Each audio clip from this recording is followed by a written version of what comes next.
I was nailing it on the outside, right? From the outside, I was getting all the awards. I was involved in my church. I was involved in my community. I looked really, really good on the outside. On the inside, I was crashing. I wasn't spending enough time with my kids. My business was having issues, right? There's all these different issues going on. And yet I was able to keep the facade up until the point that I wasn't. Designed to encourage, empower, and educate real estate professionals by sharing best practices from business leaders that are proven winners. I'm your host, Kyle Malnati, and this is Calibrate Real Estate. Broadcasting from the Mile High City, thank you for tuning in to the Calibrate Real Estate Podcast. I'm your host, Kyle Malnati, and we're joined by expert coach Wayne Salmans. Wayne, say hi to everybody. Hey, my friend. All right. So Wayne was a top producing realtor before he became a coach. He sold a ton of real estate, hit rock bottom. I'm going to let you tell that story, Wayne. Then transitioned to coaching for a large organization and now owns Hero Nation Coaching. And he's from Dallas, Texas. He and his wife have 5 kids. Wayne, you're going to have a ton to share with our audience. I'm just so appreciative that you're here today. Thank you. Dude, thank you for having me on here. I'm really thrilled. I'm thrilled with what you're doing. And yeah, it's going to be fun. It's going to be a lot of fun. And I'm excited to meet you in person. Obviously we're sharing some time on a Zoom conference so we can see each other, but we'll get to meet each other in April at the 30 Under 30 reunion, which is going to be a lot of fun. And we talked about this in a call preparing for this a few weeks back, that you were a 30 Under 30 way back when. I was. I don't like to disclose what year it was, so people know. Yeah. It was a while ago. Yes. Well, we joke around our alumni association that everybody's basically a 30 over 30 once you win. For me, I hit it at 29. So back in 2012, it was like, this is my last year. I hope it happens. And it did. So it's going to be so exciting to have you be a part of our reunion. For our audience, this is going to be a conversation about simplicity and consistency. You were sharing that with me as we prep, as it relates to lead generation, but just life overall. You're coaching clients. That's something you share with them often, and a way of them calibrating back to their true north. So let's talk about simplicity and consistency. We're in the new year. That's something I think is a very important message. And how does that weave into your coaching as you're talking to a client? Man, I love that. And I think that, especially since it's a new year, it's such a great time to talk about this. And what I realized was years ago, I would wake up like January 1st and in the kind of like, freak out mode, right? I wake up January 1st, like, I don't know what I did last year. Like, I don't really know what I did last year. So I'm not really sure what I'm going to do this next year. And it just kind of like in that freak out, I think most, especially real estate agents, they wake up that way. You know what I mean? And I realized, how amazing would it be to wake up January 1st and go like, I know what to do. Like if I do what I did last year, right, then I'm going to get the same results this year and I can grow on that and build that and all of that. And I realized how critical that was. And most people didn't have that. So like my intention, especially with a lot of my clients, like we were talking about, they come to me and they're really underneath it all. They're looking for like consistency, predictability, all of this stuff. And what I love helping them do is take their business from kind of like an art project where we're just like throwing up a bunch of stuff against the wall and like praying to like anything, God, like whatever, that it sticks. So take it from that to like a paint by numbers business. You know what I mean? Where they're like, hey, if I just do this, this, and this, here's the result that I'm going to have. And I would love to say that it's like, hey, 20 minutes and we're there. Like it's a process to figure that out. And, I've coached over, like I was telling you, like 5,000 agents in the last, several years. And I've just realized everybody does it a little bit differently, but helping them figure out what works for them and dive into that is so critical, because it doesn't have to be this crazy chaotic, frantic thing. And for so many high achievers, like the one lever that we pull is like more, right? We're not getting great results. We're like, I'm just going to work harder. I'm just going to work more. And you get to the point where like, there is no harder, there is no more. Like you're working as hard as you can. You're doing everything you can, and that's not going to get you where you want to go. So like I see so many people that come to me, especially high achievers, and like they're maxed. Like they're already working hard. They're already spending a lot of hours in the business, and we've got to help it. It's just not sustainable. And it breaks my heart to see people that are putting in time and effort, not getting the results that they should be getting. And they're done, they're exhausted. All right, for the top producer, and you were one. So this is really important, and I've shared this on a couple of other interviews, that I think there's a lot of coaches out there. I mean, any type of business coach you could hire, but I think real estate agents really need to have someone who's been there, done that, has sat kneecap to kneecap with a homeowner or an investor that has actually walked through the process of listing a property for sale. I just feel like that's so critical to the real estate industry that if you haven't been in that part of the business, it's kind of difficult for especially a top producer to really take some time to listen to a coach. And so let's talk about your personal production and kind of what life was like before, maybe some of the downsides of just, you know, falling on some hard times, and then what propelled you into coaching. But let's talk about actually being a producer and what you learned, and then how it's very different to be on the other side of the equation, helping top producers when you were one yourself. Yeah. All right. So here I was, years ago, I started building homes, right? So I was working in building homes. It was a home builder. I had a partner in that, and we were building homes in Alaska, which not epic, right? Like at -20, you just like, I remember the day I mentally quit building homes. It was -20 and I was putting up vinyl siding and I hit my thumb, right? And at -20, it's just a super special feeling. And I just realized, like, this is probably not what God's called me to do, right? Like there's probably something else, right? That was the day I mentally quit construction. All right. So pause for a second. How do you get from Texas to Alaska, or from Alaska to Texas? Where did that happen? So the summary is, born in Kansas, grew up on the east coast of Canada. My dad moved there to take over a church. He was a preacher, which explains some of my damage. And then at 15, I decided that I was going to go see the world. So at 15, I moved out and spent the next 4 years traveling the world doing mission work and relief work all over. So like Guatemala, Bolivia, Korea, everywhere. And then ended up, I did 1 year of college and I decided that was not for me. But my friend from college had gone to Alaska and said, "This is awesome. I'm making a bunch of money." And I was like, "Cool, that sounds like a good summer gig." I moved up there, met a girl, stayed for 10 years. So yeah, it was an interesting journey. I love that. And so you go from home building to selling real estate and then to coaching. And you shared with me that you had a pretty tough time that you worked through. So let's talk about that transition from being on the production side of things to then getting into coaching. And what happened, what led you to being a coach, and what are some things that you see on a daily basis with your coaching clients? Yeah. So for me, even getting into real estate wasn't simple, easy. You know, for me, I didn't have someone who was kind of guiding me through that process. So literally in my transition, I had a suit hanging up in the back of my car. And if someone called me to want to see a house, I would take off my work clothes. I'd put my suit on. I'd go show the house, you know, trying to get the sawdust out of my hair. And then I'd come back, put my work clothes back on. I mean, I did that for a while. And one of the big transition points in my life was, and I had just started working with a coach and I was struggling in real estate, and they go, "I don't know if I'm going to make it in this. Like, I don't know if it's going to work for me." And he had me write 2 letters like this. I hope this applies because it made a huge impact in my life. He said, "I want you to write a letter tonight that's like, man, if you nail this, if you hit your goals, you know, financially, mentally, you know, if you nail this stuff, who's that going to impact? Like, what are you going to be able to do?" And I wrote letters like, "Hey, mom and dad, here's what I'm going to be able to do for you. Hey, kids, here's the impact it's going to have. You know, here's people in the world that I wanted to help." You know, it's like, if you nail this, it's going to be awesome. I came back the next day with that letter and I was like, "Man, it's going to be awesome, right? Yeah, right?" I'm all excited. And he goes, "Cool. Part 2, tonight, I want you to go home and I want you to write an apology letter to each one of those people if you don't succeed."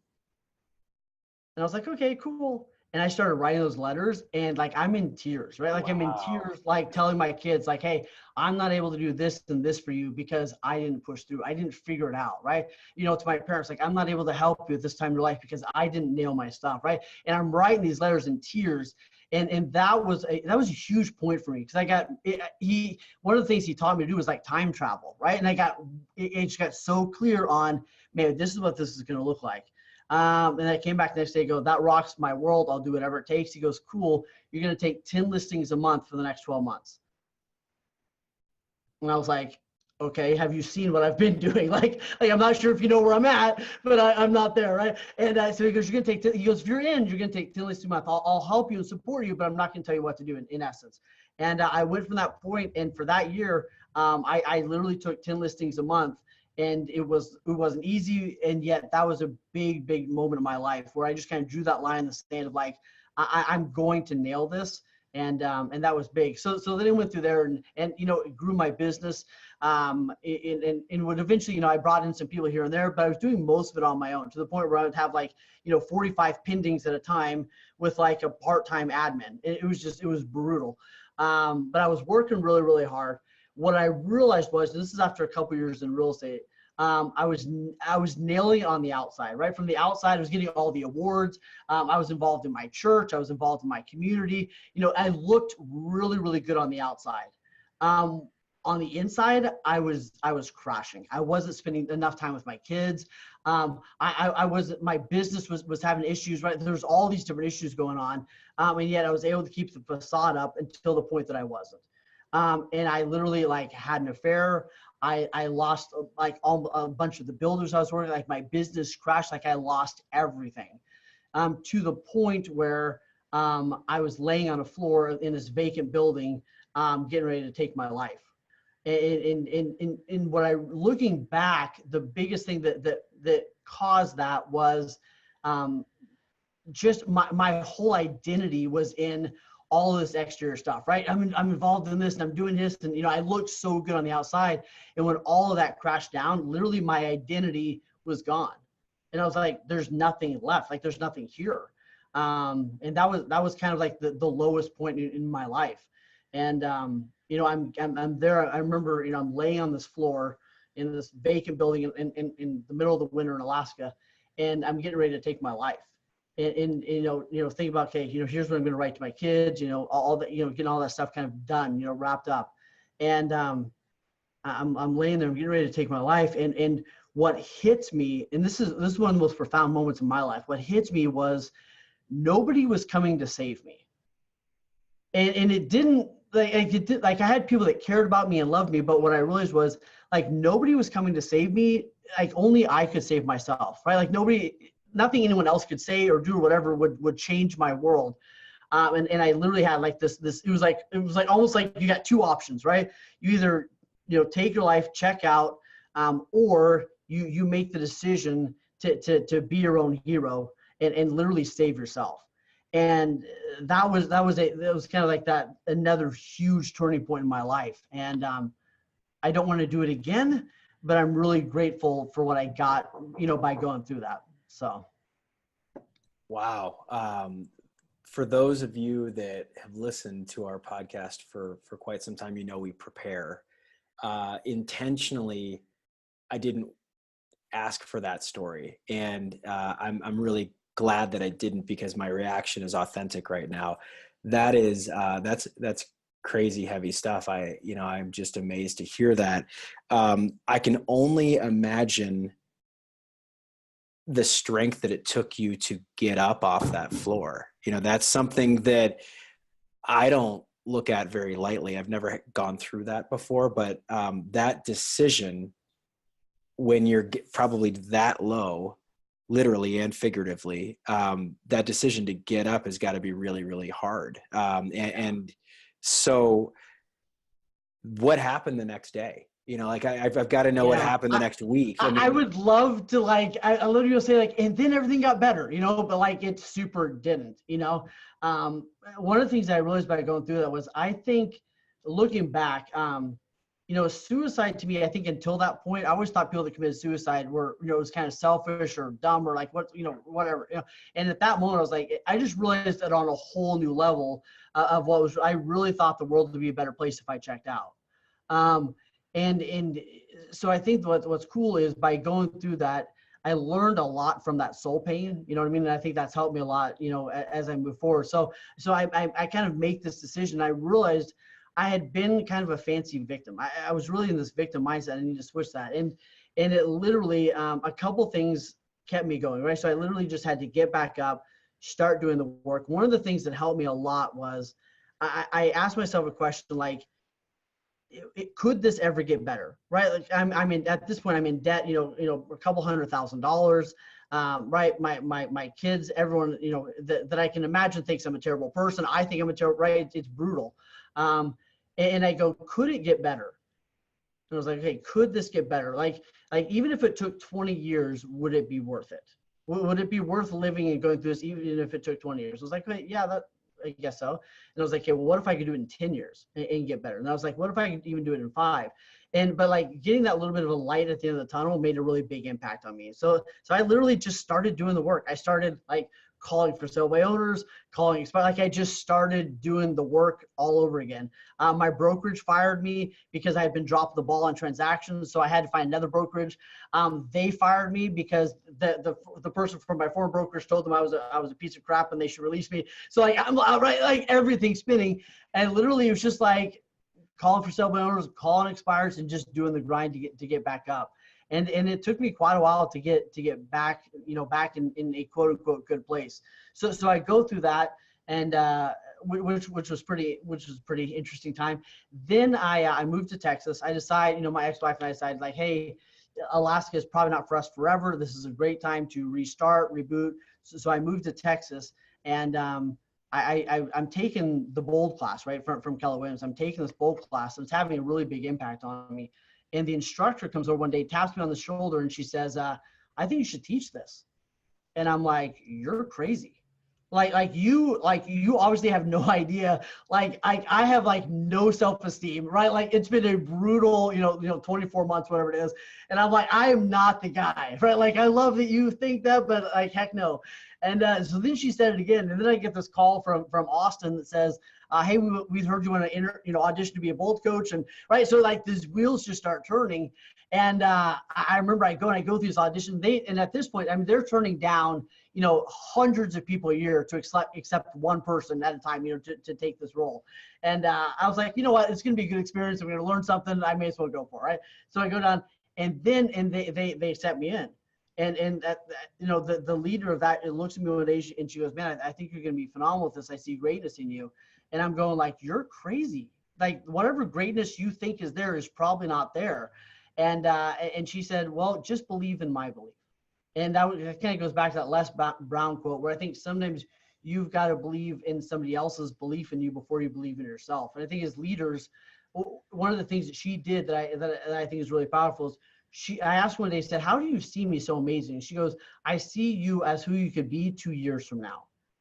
And I thought that was really interesting. So when I'm coaching, team leaders and stuff, helping them get that perspective, talking to where their clients are going or where their agents are going, not necessarily to where they are in that moment. So pretty powerful journey. So that led me to teaching bold for 5 years all over the country, over 5,000 agents. It was quite the experience. So that leads us to now. It's amazing. Isn't it just incredible how God will place things in front of you that you completely look at and say, it's impossible. Like how in the world could I can imagine, because I could think this way myself, how in the world could I inspire someone to do better when I've been at such a low place? You talked about, an affair, contemplating committing suicide, obviously a divorce, if that's your ex-wife, all these different things. And you're like, how in the world could I be inspiring? How could I be informational and give people tactical information on how to do well when I've been a hot mess? And it's interesting how someone else sees that in you and sees, first of all, they don't see the negative self-talk that's in your mind. I think that's the biggest thing, the biggest reason why someone can look at you and see something different, because they have no idea what's going on in your mind. Right. And that's a wonderful thing. And I'd imagine that's something you coach a lot of people through is the negative self-talk, but just having that person who believes you and wants to give you a shot, I think is so important for mentors to be that person for someone else who maybe doesn't have the confidence in themselves. Yeah. Yeah, I think it's so true. And I challenge my clients a lot. Like if you see greatness in somebody else, it's okay to just tell them. You know what I mean? Because so often we don't see the greatness, like you're saying, in and of ourselves, And I think that's an incredible gift that you can give somebody else is to say, man, I love this about you, or I love that this leadership stuff showed up, or whatever it is. It's critical. And I think, I tell my clients a lot of times, like my job is to sell you on you, right? Like I'm just selling you on you, right? Like I see the real you, and I just want you to buy into it as much as I do. And I think I have the greatest job in the world. It's not it's not about inspiration. I think inspiration is good, but it wears off. It's really just about empowerment and helping them get back and in tune with who they really are and who they really choose to be, and living into that. And it's messy. Like life is messy. We're messy people. Like it's not, there rarely is there like this nice little simple bumper sticker answer to any of this stuff, and helping them navigate that, right? Helping them go through that. And I struggled a lot with like, man, how can I help other people when I've done all these mistakes and I made all this stuff. And I realized that I didn't have to be perfect. I needed to be authentic. You know what I mean? And I just needed to be real about where I was at, where I've gone through, where I'm going. None of my clients need a perfect coach. They need a real coach. Right. Yeah. And the old adage is that people don't want to hear a sermon. They want to see a sermon. They want to see that happen in front of them. And a lot of people can learn from your mistakes, and that authenticity is what connects people. You know, the lessons that you learned are the things that are going to help them, but sharing that spot where you feel really, really down in the dumps, that connects with people and it helps them relate to you. So, I shared this. I heard a podcast recently with Ed Milet, who I love, and Ed speaks about people that he interacts with and coaches. And a lot of times people ask the question of, why is this happening to me? And Ed reframes it and says, life doesn't happen to you, life happens for you. And there's a faith component in that God puts things in your life for you. And your choice at that point is to do something with it, bad or good, to do something with it. And so your coaching program is centered around leadership and decision-making. And I have learned in the 2.5 years or so that I've been operating a company, that transition from being lone wolf or lone ranger salesperson to then team leader, you know, top producer in between both of those situations, to then being a CEO and broker owner. Those are very different skill sets. And and I'm going to ask you to coach me so that our audience can see how that looks. But, you know, I think that leadership is a really, really tricky thing. It's actually in many ways easier to just work with one assistant, part-time or full-time, and just crank away and do sales. So let's talk about some leadership issues that you see all the time. Man, leadership is just super easy, right? Like it's just so easy, right? Like you get a little thing in your desk that says leader, and then you're just like good to go, right? Man, like leadership is tough. And leadership it's tough because, you know, you're dealing with your own stuff, right? And then all of a sudden we got all these other stuff. And I love, like Warren Buffett was even talking about this, you know, several months ago, talking about how, you know, business is pretty simple. Like the numbers make sense. People are hard. And people are hard. People are crazy. I'm crazy, right? Like people are weird. You know what I mean? And it's like, how do I lead these people really effectively? And I think that a lot of people, they view leadership as, and here's a big misconception about leadership that I see come up sometimes, is people go, man, I'm just not a great leader. Like they feel like it's either like it's a talent, like they either had it or they don't. And what I've realized is like leadership is a skill you got to build over time, right? Like you and I could go on a listing appointment tomorrow and nail it, right? But that took us years to get there, right? Like we didn't nail it day one, right? And leadership is the same thing, like in helping my leaders realize who they are, what they're really after, and how to be, the skills they need to be a leader. And most of them, you know, we kind of think about like in terms of like a toolbox, right? Their leadership toolbox is just very, very sparse. You know what I mean? So some leaders, like the only leadership tool they have is like a hammer. And we've probably worked for those leaders in the past, right? Like the only tool they had was hammer, and that was not awesome, right? And then you work with other leaders and the only tools they have is like glitter, right? Like they can make everything seem like it's kind of okay unless you just keep going, right? So it's helping them navigate this, like this care and candor, right? You've got to have care, yet you've got to have candor. How do I have really tough conversations with people? And what I've seen is so many people, especially it seems like people that are attracted to my coaching, is they struggle with having tough conversations. They don't want to be a jerk. They don't want to hurt people. And yet they what I'll give them is kind of maps. I'll teach them how to have great, you know, hard conversations that are impactful and powerful.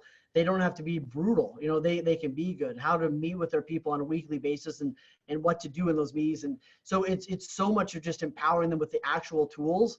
and not just a bunch of like, bumper sticker mantras that don't actually, you can tell I love bumper stickers, that don't actually. I love it. So Hero Nation coaching, I've got to know why Hero Nation. Where did that come from for you? And then I want to talk about being a leader, because I love the way that you describe that, where you've got to just the difficult conversations. There's two different resources: difficult conversations and crucial conversations. Both great books, wonderful resources on that subject. But where'd you come up with Hero Nation? How did that come about? So Hero Nation, it's funny. I was working with one of the guys that coaches with me, and this is early on. I go, what are we doing? 2 years ago, what are we doing? How do we do this? And I'm talking to him about my story. And so Hero Nation really is, I think we've got to be our own hero, right? And it comes from that rock bottom moment, and that's not people. Here's what's interesting: people are really uncomfortable with the thought of being a hero, right? So, but for me, being a hero means like there's people that are looking up, like my kids are looking at me, my community, all these different people. But if I'm not doing the work for me, if I can't become the leader and the hero in my own life, I probably can't do it for anybody else. So it starts with, we start with, leading yourself, leading your family, leading your team, and then making the impact you want to make. So that's where it comes from. You got to be your own hero. What does that mean? Who do you need to grow into? And getting a really clear vision of, where am I going? Who do I want to be? And then how do we take steps to get there? All right. So something that I know, and this is funny because my good buddy Dave Ramsey, we've spent a couple of hours together at different events, and Dave, in his book Entre Leadership, makes a couple of different comments that dovetail on what you have said. He said that business is easy until people get involved. That's one of the things about hiring, that it's super easy when it's all just inside your head and you can just go and execute things. So that's one of the things that he says. The other thing that Dave constantly says is that leadership is lonely.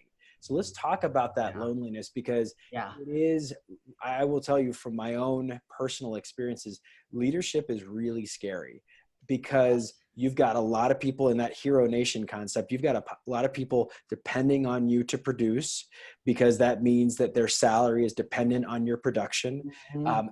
They're also depending on you to guide them, show them the way. And I think that is really difficult, because a lot of people feel compelled to be led by someone who has all the answers. And oftentimes as a leader, and I heard this great analogy, this is probably a few years ago now, that oftentimes leadership is literally being the person in the front of the line with a flashlight walking through the dark. You might see 5 to 10 feet in front of you, and you're literally telling them what you saw a second ago. And that is leadership. So leadership's lonely. And how do you work through that? So I think that a big thing is helping them identify like what a leader really looks like for them, what that means, because I think it means something different to everybody.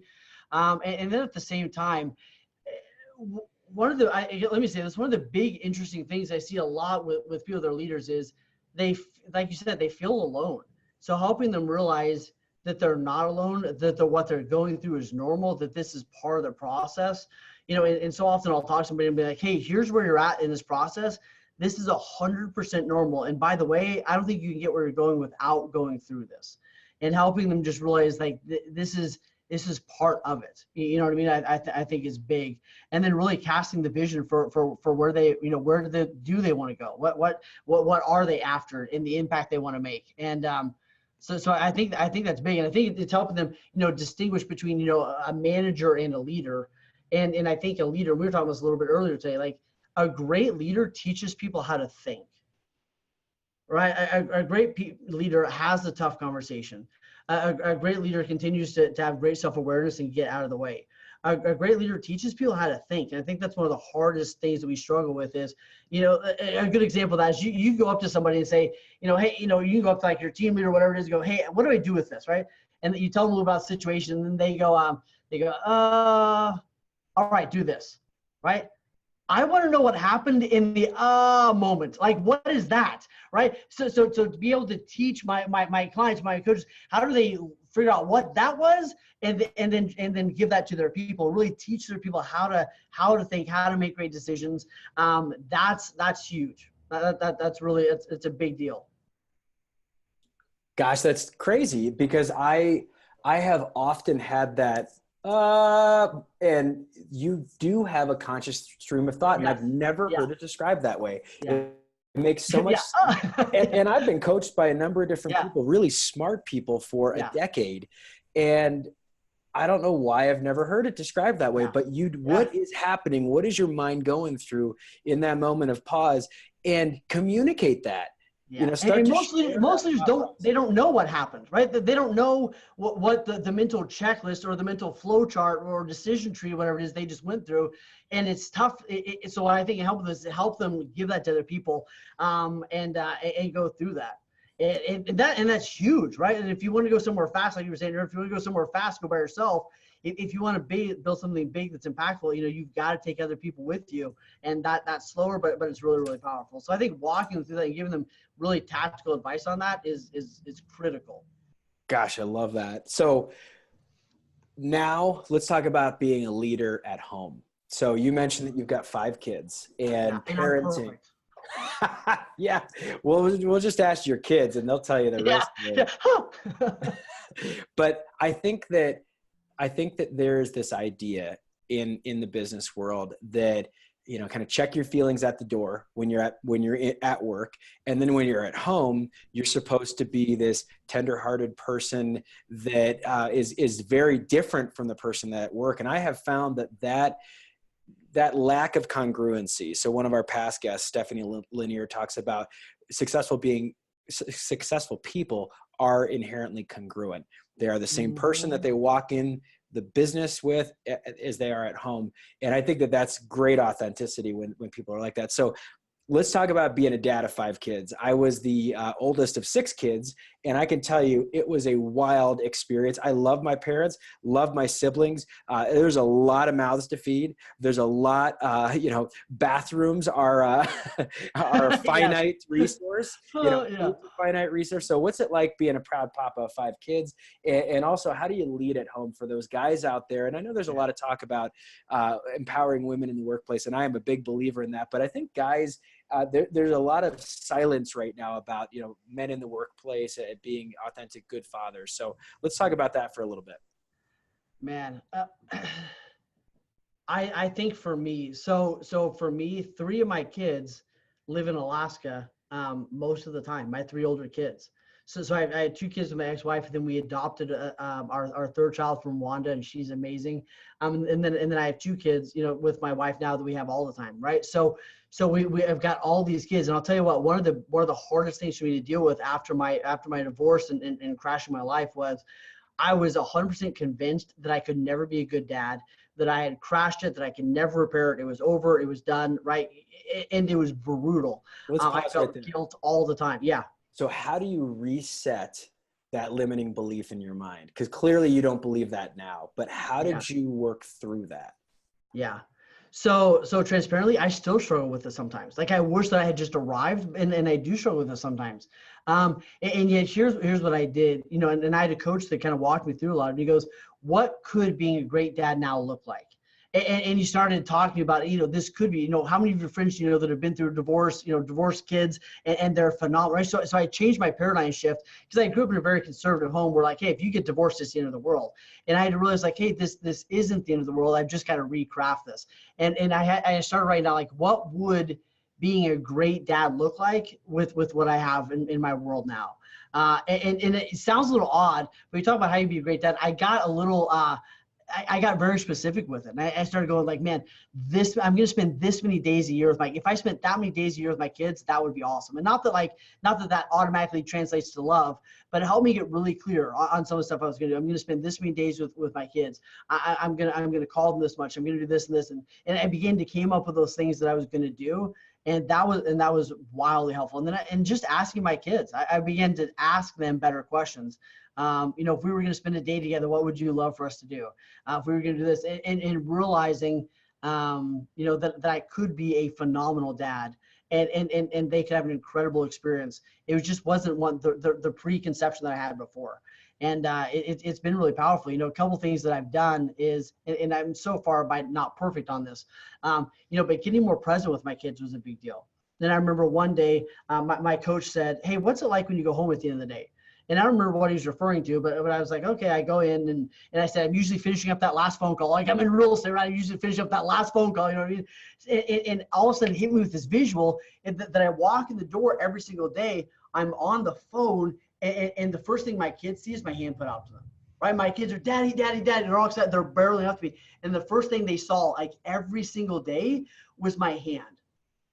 And it broke when I had that visual. It broke my heart when I realized I'm telling my kids every single day, you're not as important as this person on the phone. And I realized like someday they're not going to run up to me anymore. Like someday they're going to stop running up to me. And that was huge for me. Another thing that I did one day is my coach said, I want you to track. I just went next to, tonight or tomorrow night, whatever it is. My kids were little, and he goes, I want you to sit on the couch, and I want you just for 20 minutes, count how many times your kids look up at you. I get emotional thinking about it. Because I want you to think about, I just want you to track how many times your kids look at you in that 20-minute period for like acknowledgement or whatever.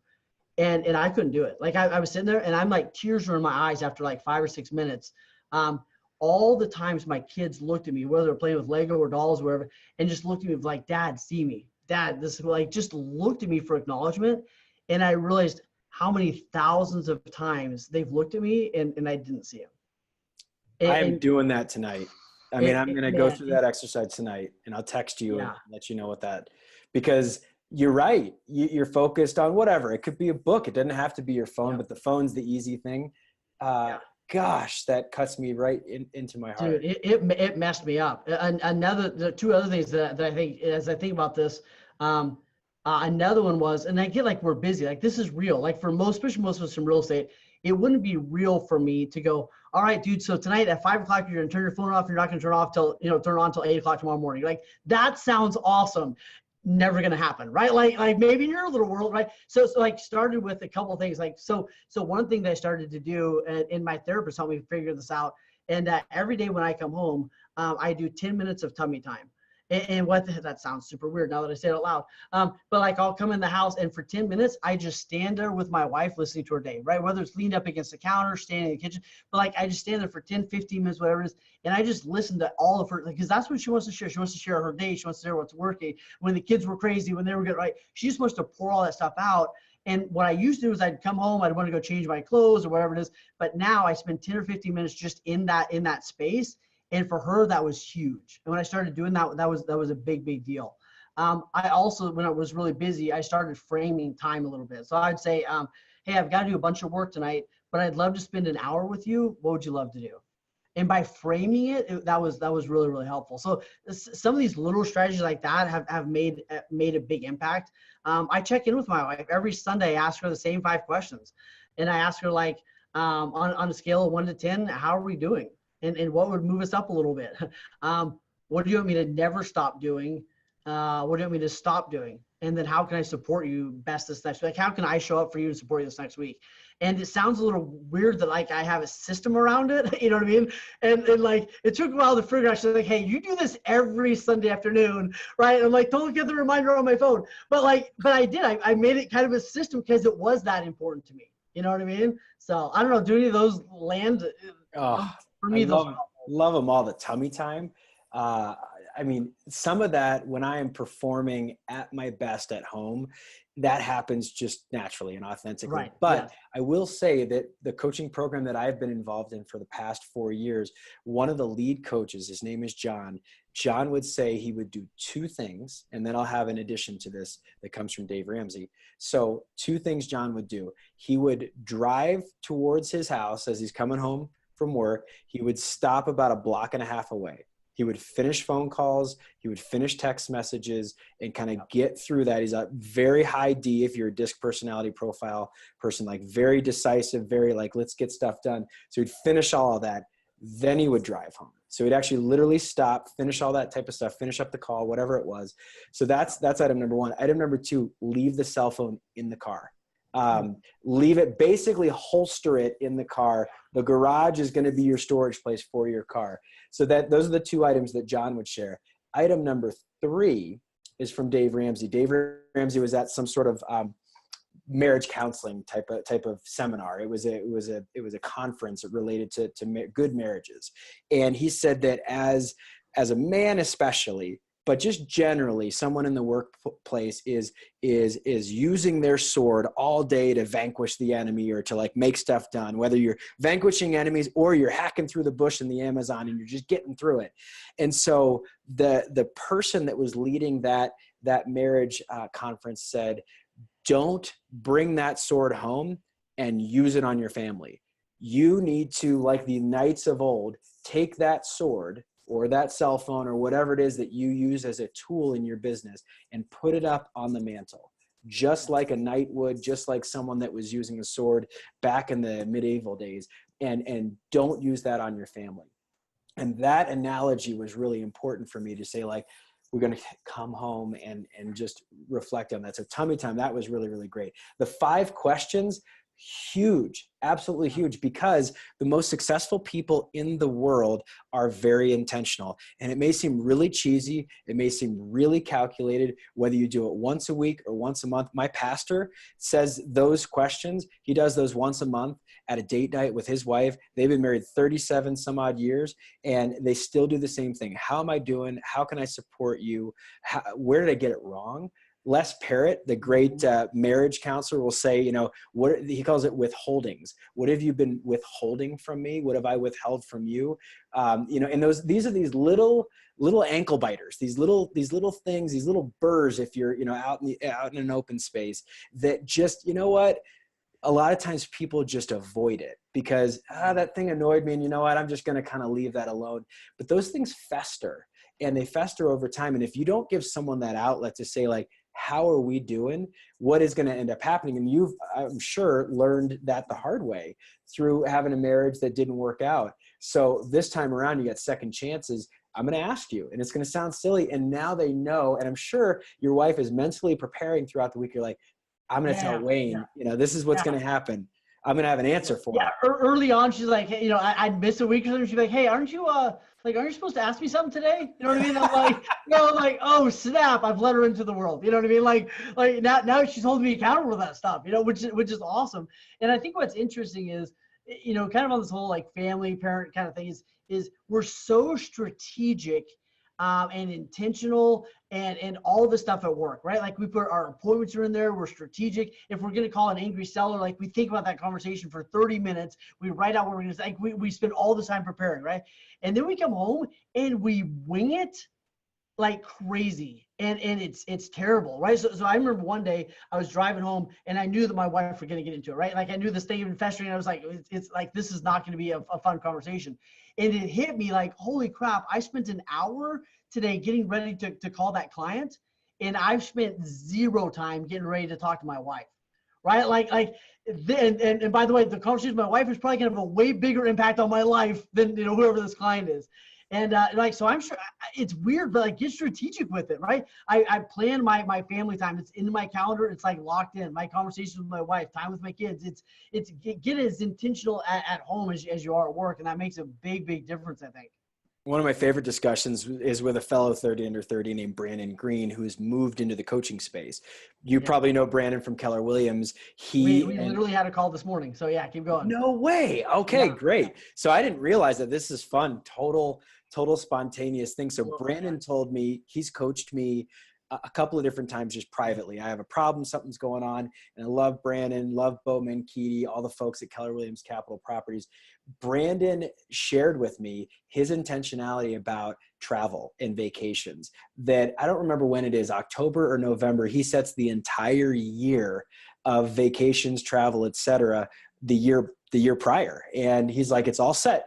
And he's like, I leave some margin in there for things that might come up, but I put in, and this is classic Stephen Covey stuff, I put in the most important things first before everything else starts to come from it. So that's awesome that you're on the phone with Brandon earlier today. Shout out to you, Brandon. Was he in Sedona, Arizona? I know he's been traveling. I think he was home today. Okay, cool. I think he's back there. Yeah.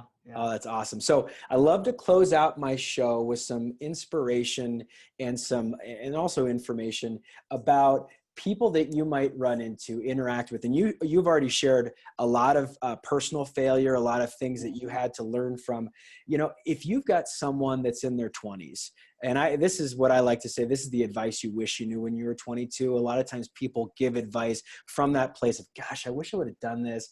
It's often lamenting on the things that didn't happen. But, if you've got someone that you're coaching in their mid-20s and they're just kind of stuck, and they're stuck either with a personal relationship or they're stuck not producing the way that they think they would, what are a couple of things that you ask them that help them get out of that rut? Because I'd imagine you have a lot of people in your coaching program where you're like, you know what, it's really not as bad as you think. It's certainly not as bad as you've made it up to be in your mind. So what are a couple of things that we can use as takeaways if someone's in there, in this spot where they're feeling really stuck and you coach them out of it? I think one of my favorite questions is, what are you pretending not to know? Ooh, that is good. Like what do you know and you're pretending not to know? And I think that's a big one. Because I think, it's like they said, how many more confirmations, how many more confirmations do you need before you make the decision you need to already make? And one of the things that I think about a lot of times is, am I suffering twice or once? And so often we suffer to avoid suffering, and a lot of that is just helping them, gain clarity. And I think, like you said alignment several times in our call, and I think that's where it's so critical. One of the reasons why people don't hit their goals or they're not hitting goals is because they've got things that are pulling them in opposite. It's like a tractor pull, right? They got things that are pulling them in opposite directions, and a lot of times, like self-sabotage is just a conflict of values. Right? It's like, I want to go to the gym and I also really value sleeping, right? It's like there's this conflict of value there. So I think one of the biggest things that they can do is go gain clarity. Get really clear on who you want to be, where you want to go, and line that stuff up. And I do a course called, Discover Your Big Why. And so much of that is figure out what is that lighthouse, what is that, big purpose or why, or whatever it is in your life. And then let's make decisions in alignment with that. Because I see so many people that are there. It's almost like, Gary Keller talks about the one thing, hit a domino that hits another domino that hits another, and they get bigger and bigger and bigger in succession, right? I see so many successful people that are putting all this effort into hitting a domino that doesn't necessarily lead to another domino. And they're just constantly hitting all these different dominoes that aren't leading to other dominoes, and it's exhausting. So I think, what I do in coaching, what I would suggest is take the time, do the deep work to line your dominoes up. And figure out where you want to go. And I think that deep work is hard. It's not easy. It's literally, if I said, hey, sit in a room for an hour and write down your thoughts, most people would go like, can I just go take a listing? Because that sounds brutal. You know what I mean? So I think that's a big part of it. I think the other thing, and what I wish I would have known back then, one is pay less attention to other people's opinions, right? Choose who I listen to. And then I wish I would have built a roadmap for getting back up. I wish I would have got intentional about, hey, when I do fall down, how am I going to get back up? Because I think we spend so much time trying to avoid failure when we really just need to know, hey, if I do fall down, if something doesn't work out, here's how I'm going to get back up. So I would have loved to have that roadmap, 10 years ago. That roadmap for getting back up, you can flip it on the other side of things. It's in January. A lot of people are New Year's resolutions, goals, whatever you want to say it is. And I just literally today just listened to a podcast interview with Jen Hatmaker, author of For the Love and several other great books. And John Acuff. I love John Acuff, wrote the book Start, Quitter, the blog stuff. Finish. You wrote Finish, right? Yeah. So he just wrote Finish. I haven't read Finish yet, but I've read so good. And so John was sharing, he's like, so Finish was, I think, the first book that he actually hired a researcher. And he's talking to Jen Hatmaker about, and this is a recent podcast. So go look up Jen Hatmaker or John Acuff. And you can hear him talking about this, but he hires a PhD from Memphis University to do a case study on people finishing, because when he wrote the book Start, it really created a framework for how people need to start great things. And it also talks about your life cycles of the 20s, 30s, 40s, 50s, and 60s. So I love Start, great book. But the book Finish, what he found is that a lot of people in January will go on a streak of 11 days in the gym or 12 days in the gym, or, I've had dry January, no alcohol in January. Okay. So, and then what happens is they fall off one day and they're like, you know what, I quit. and what they don't have is they don't have a way of resetting and saying, stop doing the streak thinking and just say, okay, you know what? The next day I'm going to go back to not drinking, doing workouts, eating well or whatever. And I'm on day 12 instead of continuing to reset. And it's interesting. I shared with Stephanie Lanier that I have had some interesting just kind of struggles with alcohol throughout the last 20 years or so. And I'm 36. So that, people know that means I started before I was 21. And one of the things is I'm a social person, social creature. I do enjoy a great IPA or a glass of wine or whatever. And what was happening is it would turn to 3 and 4 and 5 every night.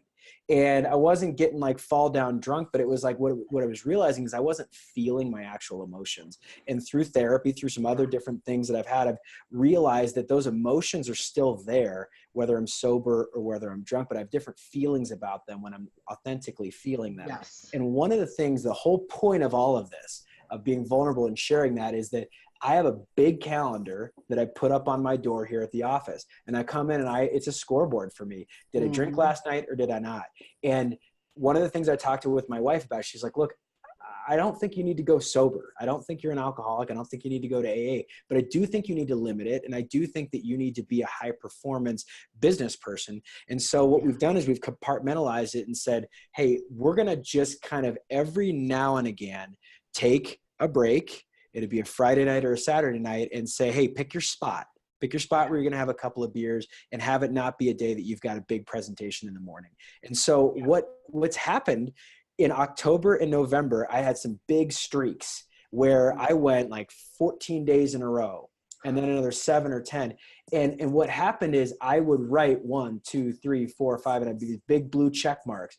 And then when I had my pick my spot day or I was on vacation, it was like, big red X. And then the next time on the calendar, it was 1, 2, 3, 4, and I was starting over.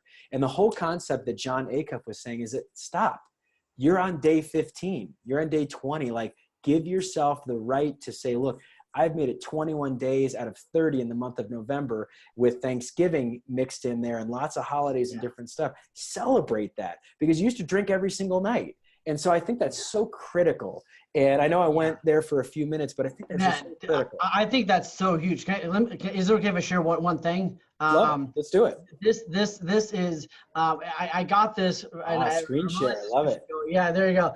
So for you guys that are tuning in on iTunes, you're not going to see this. Yes. What we'll do is we'll take a snapshot of it and then check it out on YouTube. Okay, cool. So like you've got two sides here, right? So there's a list of words on one side, a list of words on the other side. And if I look at that left-hand side, I see words like intense, intelligent, focused, aware, relentless, like confident, driven, curious, fearless, all these awesome things. Then on the other side, I see like aggressive, arrogant, obsessive, sensitive, cutthroat, conceited, irrational, like paranoid, antisocial, risky, right? Like I look at that and I go, okay, it's like on the left-hand side, like that's me when I'm like in the zone, like that, like I'm killing it, you know what I mean? Like, and we've all had these like in the zones, in flow, like whatever term you use, but like I'm crushing it, right?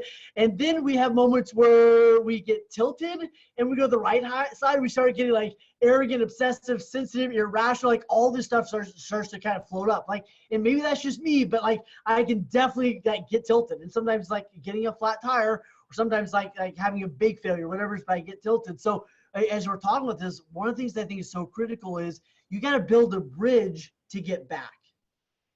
You got to build a bridge to get back to who you really are. And that's kind of what you're talking about. It's like when I get tilted, when I drop the ball, when whatever happens, like how do I get back? And you got to build a bridge. So like when I wrote my book, this is all about getting back up. I think one of the most critical things I put in there is there's like this list of 9 questions, and it's like a first aid kit. Like go through these 9 questions in order to get back up. And what I realized, what hit me was how many of us have like spare tires and first aid kits and a hide key somewhere. Like we've got all these strategies like in our physical world. I'm like, hey, if I lock myself out of the house, like here's how I'm going to get back in. If I have a flat tire, here's what I'm going to do. Like you didn't wake up going like, I think I'm going to get a flat tire today, so I'll do something. Like, but you know it's going to happen.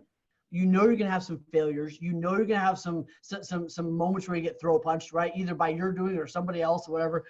and it's about crafting those first aid kits in your mental world, right? What are the questions I ask myself to get back up? What's the bridge I got to build to get from tilted to back in the zone?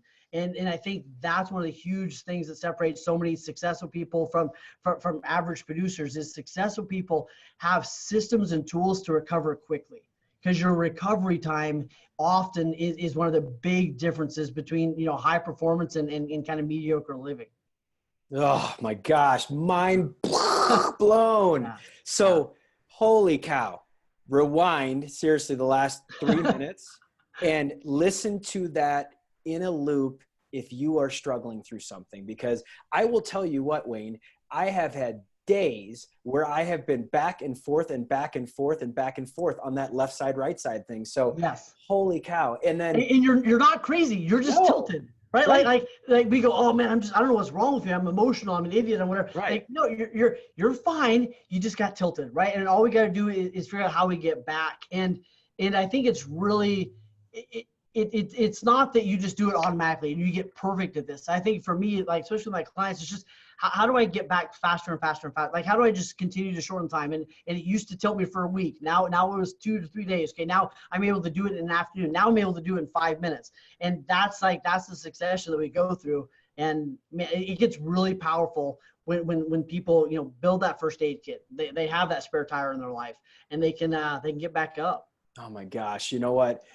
We are at the end of our time, but we could do this for another hour. And I will tell you what, for the folks in that room in April that are going to have, there's going to be just so many blessings from your presentation.